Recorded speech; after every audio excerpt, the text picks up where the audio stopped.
నేను నా లైఫ్‌లో 3 టైమ్స్ సూసైడ్ అటెంప్ట్ చేసుకున్నానండి. ఒకటి నా 10థ్ అవ్వంగానే మా నాన్నగారు నన్ను ఊర్లో అందరూ ఏదైతే అంటారో, మా ఇంట్లో కూడా అదే మాట అన్నారని నేను కిరోసిన్ పోసి కాల్చుకున్నాను నా ఒళ్ళంతాను. ఆల్‌మోస్ట్ 60% బర్న్ అయిపోయింది. హైదరాబాద్ వచ్చిన తర్వాత నేను దానికి ట్రీట్మెంట్స్ చేయించుకున్నా. అప్పుడు. అండ్ ఒకసారి నాకు నా లవ్ ఫెయిల్యూర్ అయిందని చెప్పేసి నేను స్లీపింగ్ పిల్స్ మింగేసాను. అప్పుడు బ్రతికాను.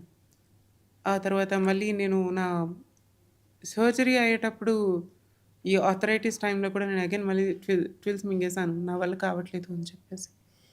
3 సార్లు చావాలనుకున్నాను. 3 సార్లు బ్రతికి బయటపడ్డాను అంటే, ఏదో సాధించాల్సింది ఉంది ఈ భూమి మీద. ఏదో ఉంది ఇంకా నా గురించి ఇంకేదో మంచిది బెటర్ వన్ వెయిట్ చేస్తుంది. సో, దాని గురించని నేను వెయిట్ చేస్తున్నాను. మేబీ అది దేవుడే కాపాడుతున్నాడేమో. ఇది కాదు నువ్వు, ఇది నువ్వు ఇట్లా చేయకూడదు. ఇంకా నీకేదో మంచిదుంది అని చెప్పేసి.